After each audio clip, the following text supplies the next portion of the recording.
Salut, bienvenue au Balado Urbania. Moi, c'est Flo, puis cette semaine, j'ai le grand bonheur de recevoir mon collègue Jean Bourbeau. Le Balado Urbania, c'est un balado où à chaque semaine, on revient sur nos meilleurs reportages. Puis, cette semaine, Jean, il a fait paraître un reportage immersif où, pendant 30 jours, il s'est déconnecté. Pourquoi ne pas essayer la sobriété numérique? On coupe. Pas juste Instagram, pas juste Facebook, tout.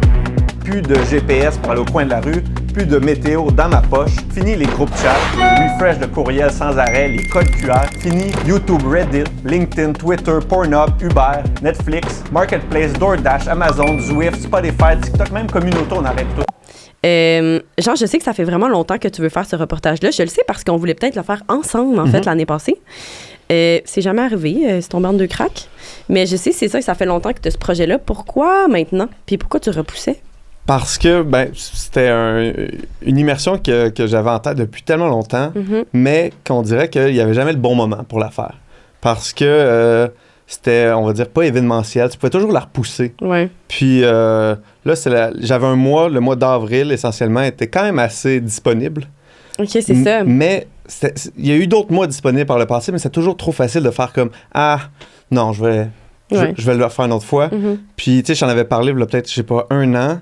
L'idée de le faire à 2, ça m'aurait tenté parce qu'on aurait pu comparer nos expériences parce que chaque personne a une relation, on va dire, assez singulière avec sa consommation, avec son intimité quand il est seul à seul avec son téléphone. Donc, je trouvais ça intéressant qu'il y ait un dialogue. Ouais. Là, je l'ai fait de manière solo. Puis voilà, c'était 30 jours qui ont passé assez vite. Oui? Ouais. Plus vite que ce que tu pensais? J'avais des a priori, faut que je le dise. J'avais des a priori de l'isolement social, de l'ennui. Ouais. Puis, je dirais de tricher abondamment, puis que l'expérience devienne un peu caduque. Là, on va tricher un peu parce que je t'ai questionné la semaine passée ou l'autre d'avant, je pense, sur comment ton expérience allait. Puis tu me partageais que les premières journées de ton expérience, tu étais vraiment booké parce que tu avais peur justement de trouver le temps long puis de te ramasser tout seul chez vous à regarder le mur. Fait que parle-moi un peu de justement comment tu t'es préparé à l'expérience puis comment tes premiers jours se sont passés. Ben c'est ça. Étant donné que je me suis déjà sevré par le passé de la cigarette, je me disais que je vais essayer de... Il y a plusieurs analogies avec la consommation de cellulaire et du tabac. Je me suis dit que si les premières journées qui sont les plus dures, souvent avec le tabac, j'avais un agenda full booké, j'avais des activités, j'avais du sport, j'allais voir des amis, j'allais pas m'ennuyer, puis c'est à travers souvent l'ennui que je vais sortir mon sel. Mais on le sort pas mal plus souvent qu'à travers juste l'ennui. Mais je me suis dit, si les premières journées passent vite, le pire va être fait. Ouais. Puis c'est essentiellement ça qui est arrivé la première semaine. Mon calendrier était rempli, un petit calendrier papier, il était rempli d'activités puis de trucs à faire. Fait que j'arrivais le soir chez nous à genre 11h, minuit, puis j'étais fatigué. Puis j'avais pas le moment où est-ce que je peux scroller un peu avant de me coucher. J'étais juste comme... Je lisais genre une page d'un livre, puis après ça, je m'endormais. Fait que la première semaine, ça a été... Je l'ai juste comme saturé d'activité. Là, tu parles de sommeil, puis moi, ça m'intéresse. Je trouve que tu n'en as pas tant parlé dans ton reportage. Est-ce que ça a beaucoup impacté la qualité, la longueur de tes nuits? Non, c'est ça. Lâcher ton sel? J'en ai parlé. J'ai juste dit que j'ai comme pas noté de différence. Ouais. Dans la mesure que... je pourrais dire que le sommeil arrivait plus vite. Il faut que je le dise, j'ai pas un sommeil... de qualité en général. Okay. Puis, souvent, ma routine, c'était de lire avant de me coucher. Fait que ça faisait en sorte que je lisais, puis après ça, je m'endormais paisiblement. Tu lisais un livre. Un livre avant... OK. Pendant ton immersion. Oui. Excuse-moi. Mais avant ça, fort à parier que ça aurait été comme... Je vais lire un peu, après ça, je vais checker mon sel jusqu'à temps que je passe out, puis voilà. Mais pendant l'immersion, j'ai davantage lu avant de me coucher, puis ça faisait en sorte que je m'endormais peut-être plus paisiblement, mais mes nuits n'en ont pas, j'allais dire, ils n'en ont pas souffert, mais ils n'en ont pas non plus, ça n'a pas été un avantage. Ça n'a pas changé tant de choses que ça. Non, parce que est-ce que mon échantillon, ma fenêtre de 1 mois était trop courte? Peut-être. Mais j'aurais aimé ça de dire que j'ai dormi paisiblement, puis des nuits réparatrices de 8 heures, mais non, je me réveillais comme... genre en sueur à 3 heures du matin, comme toutes les nuits de ma vie. Exact. Mais là, tu me disais que l'aspect social t'inquiétait le plus. Puis tu parles un peu dans ton reportage du fait que tu as reçu une lettre, par exemple, dans ton immersion. Ouais. J'ai reçu plusieurs lettres. Plusieurs lettres. Shout-out à ma famille. Ouais. Une correspondance. est-ce que ça te fait revoir maintenant, après l'expérience, la façon dont tu as envie d'interagir avec les gens autour de toi? Est-ce que tu as envie de continuer d'écrire des lettres?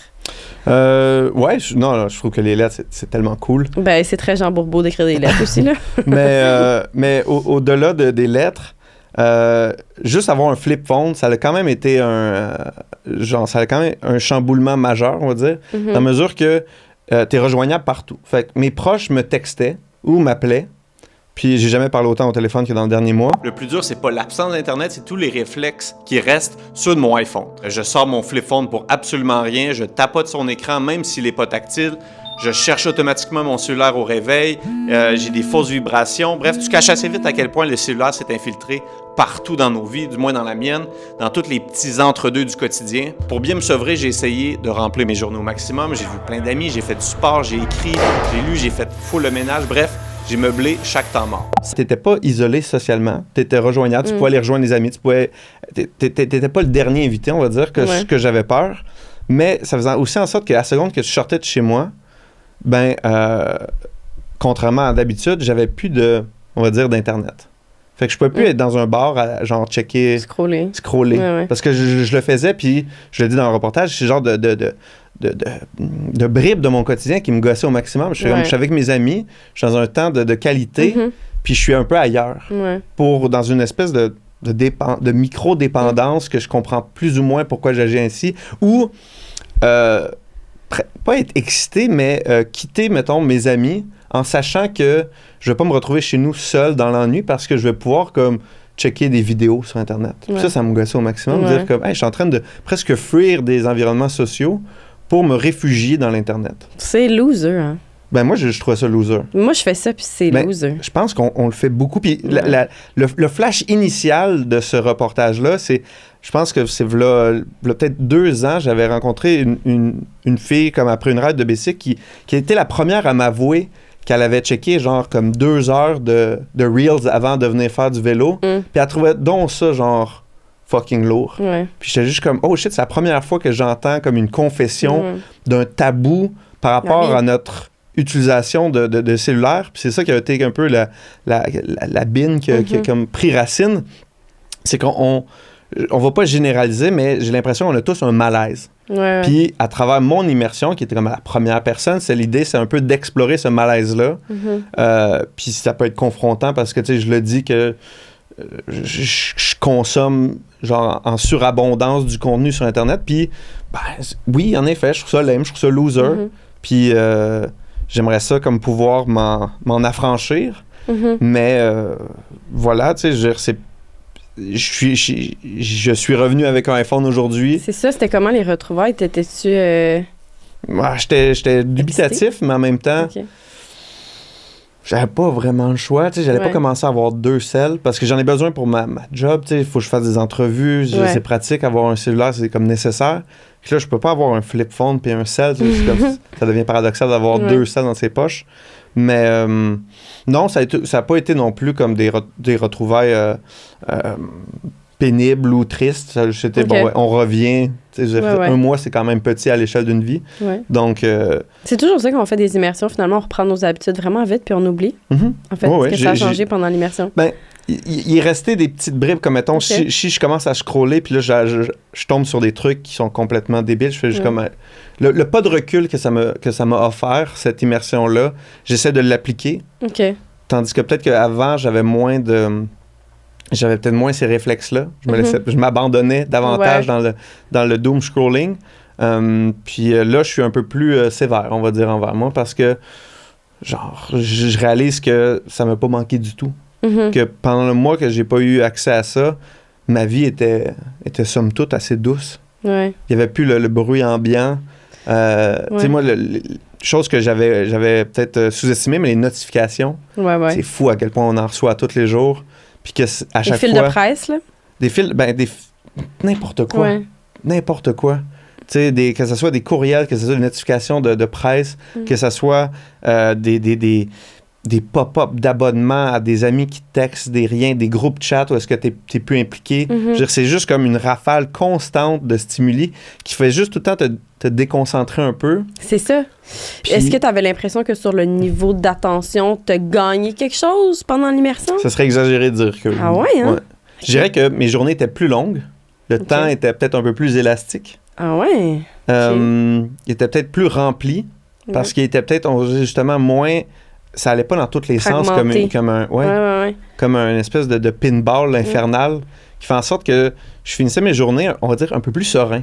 Puis à la fin de mon mois, je dis, j'étais comme, je me sens serein. Est-ce que je me sens serein de retrouver le Jean d'auparavant? Mais c'est plus comme, non, je me sens mieux. Plus calme, genre? Est-ce que mon bonheur est décuplé? Non. Ah ouais, hein? Mais je me sentais, mes journées étaient plus calmes.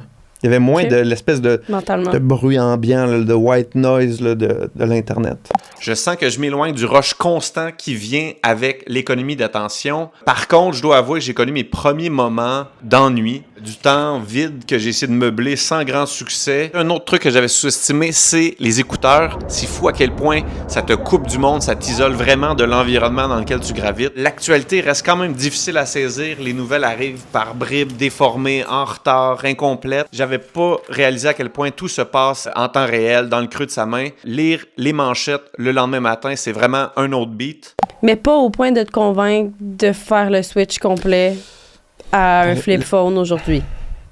Genre, les bénéfices n'étaient pas assez intéressants pour que ça vaille la peine de faire une vraie transition. Oui, ils le sont, mais... C'est ça, la je sais pas, il y a aussi comme l'aspect, on veut dire... tu sais, est-ce que c'est un peu se marginaliser soi-même, de se sortir de ce carcan-là? Mais c'est fou parce que c'est vraiment le flip qui était qui faisait en sorte que j'avais des conversations. À la seconde que tu sors un flip, le monde dit « Oh shit, t'as un flip. Puis là, j'ai expliqué c'était quoi mon projet. Puis, chose qui m'a vraiment surpris durant mon mois, c'est à chaque fois que j'expliquais c'était quoi mon projet, les yeux des gens devenaient comme pleins d'enthousiasme. Ben pareil, quand j'ai su que tu allais faire l'immersion, j'étais jaloux. J'étais genre, moi aussi, je veux le faire. Je suis pas game, mais je veux le faire. Ça, parce que les gens s'identifiaient à mon expérience, puis ils étaient comme, oh shit, j'aimerais ça le faire. Ouais.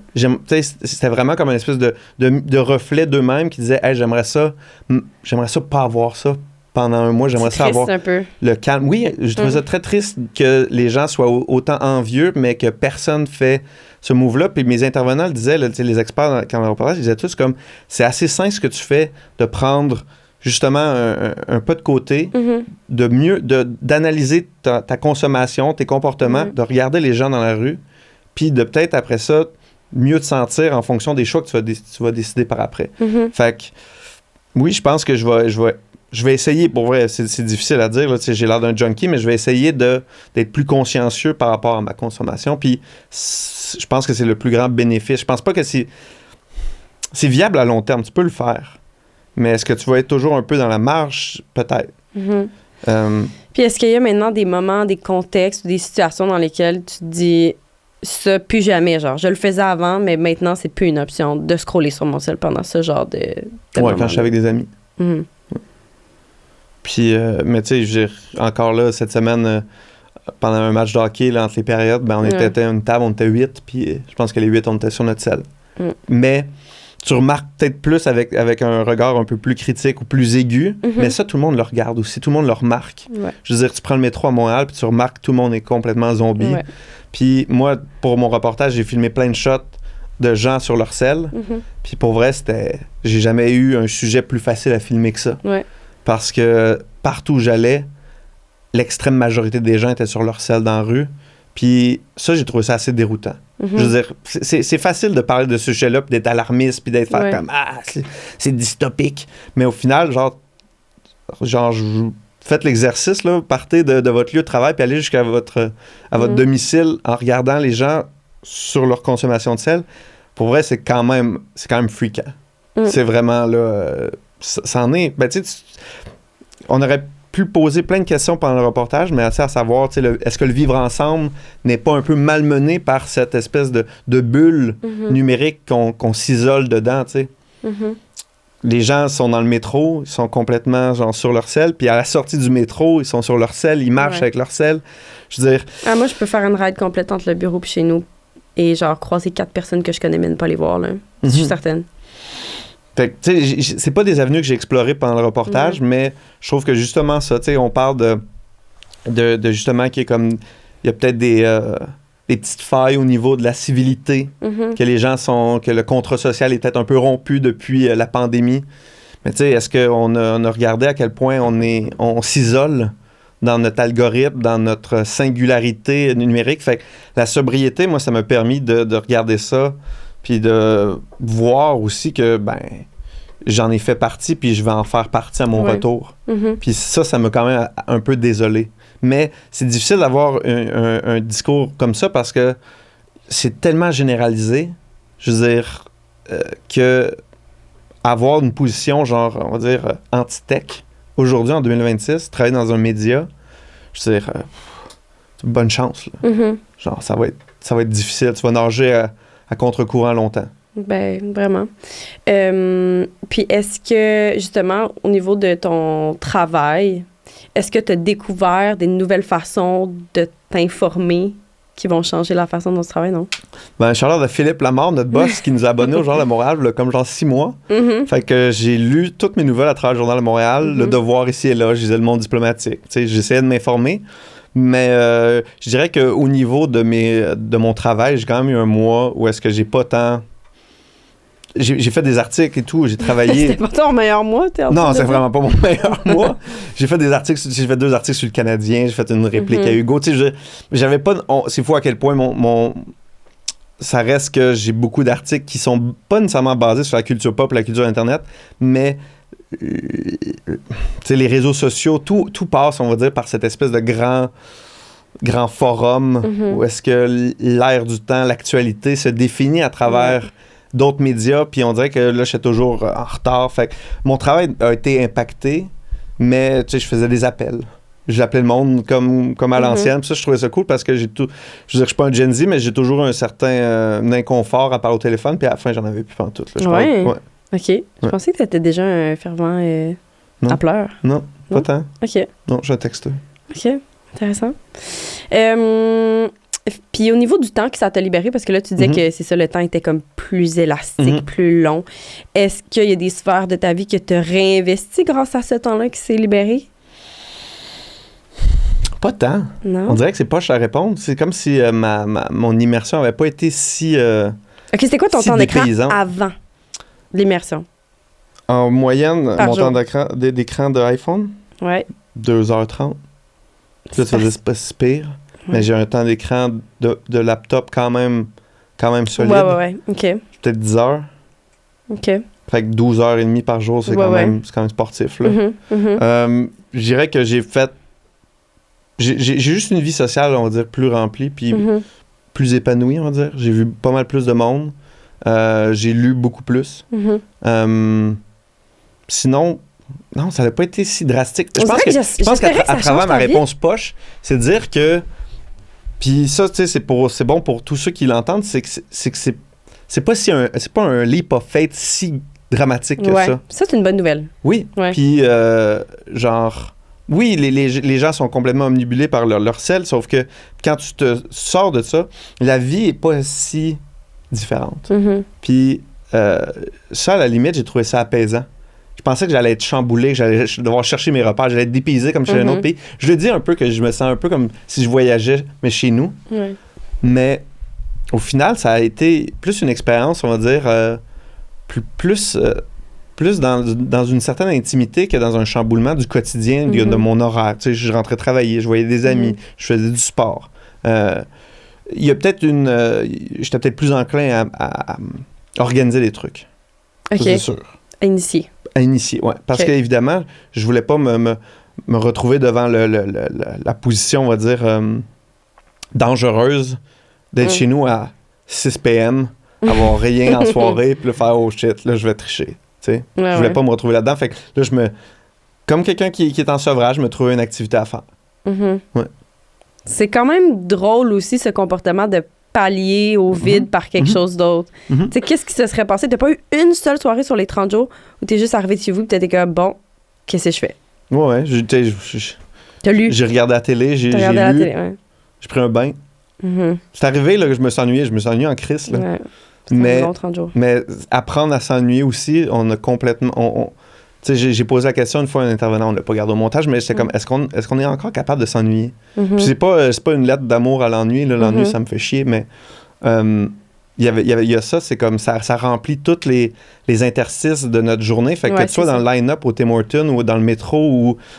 moi, c'est fou, moi, je suis un cycliste, fait que j'ai pas le transport en commun, mais quand je prends le transport en commun, ça me sidère à chaque fois, mais quand là, il y a du trafic de cyclisme à Montréal, puis quand t'es dans une lumière rouge, s'il y a 10 personnes, il y en a 5 qui vont sortir leur selle. Juste pour checker. C'est fou, sur un vélo. Oui. Oui, mais ça s'est mis comme partout. Oui. Puis je sais que toi, tu es photographe, dans le sens que tu aimes beaucoup prendre des photos. Est-ce que... Je sais que moi, en fait, mon addiction à mon téléphone m'empêche beaucoup d'observer autour de moi, de contempler. Comme tu dis, ça remplit beaucoup les trous. Est-ce que tu as eu l'impression de porter plus attention, de sortir plus ton appareil photo, peut-être? Mais mon appareil photo, je le sors presque juste de manière professionnelle. Okay. Mais oui, je pense que tu as pas mal plus attention. Je pense que justement, étant donné que ton attention est moins fragmentée à travers toute l'espèce de rafale qui vient avec avoir un téléphone intelligent ou, on va dire, l'Internet, t'es plus concentré sur... Qu'est-ce qui t'entoure? Le lieu que tu habites? Je dis pas que t'es en harmonie puis tu l'épouses là, comme une scène de Disney, mais t'es plus sensible à ce qui se passe autour de toi. Après ça, pendant 1 mois, j'ai pas eu de AirPods. J'aime bien avoir des AirPods. Puis, je veux dire, tu regardes aussi que tout le monde a des AirPods, fait que tout le monde vient vraiment dans une bulle. Je dis pas que je suis devenu une espèce de genre de hippie qui parlait à tout le monde sur le trottoir puis regardait comment genre je vis mieux que les autres. Mais je pense que j'étais plus présent. Plus présent dans, je dirais pas dans mon quartier, mais dans le monde dans lequel je gravitais. J'ose croire, du moins. Puis, fait que c'est ça, c'est plus des détails que tu remarques, mais ça, c'est les détails que moi, j'ai remarqués. Parce que c'est sûr que si tu avais fait la même expérience que moi, tu aurais remarqué d'autres détails dans ton quotidien qui auraient été différents de ma perception. C'est même une question d'habitude de consommation, justement. Tu sais qui je veux voir faire cette expérience-là? Naomi Auger. Ah, bon. Le défi est lancé, Nao. Non, mais c'est vrai, dans le sens... C'est ça, on dirait que... Ça, je disais tantôt, je m'attendais à ce que ça change ta vie, je pense, parce que je réalisais peut-être pas à quel point... ton rapport à ton cellulaire était problématique comme tous nos rapports à nos téléphones problématiques, mais peut-être moins dérangeant que ce que je pensais. Ouais. Mais ça, je pense pas que j'ai un rapport problématique au sens, on va dire, peut-être clinique. Ouais, mais je pense pas de dépendance. Non, j'ai un rapport, on va dire, générique. Qui est commun qui ressemble à celui de beaucoup de gens. Ouais. Puis, voilà. OK, Sinon, je reviens sur Nao, je sais pas si je peux couper, mais... Vas-y.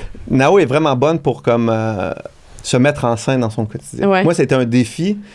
J'avais pas de cellulaire, j'avais pas d'iPhone. Fait que déjà, la facture du iPhone, je l'avais pas. Fait que j'avais ma caméra, que je filmais des scènes.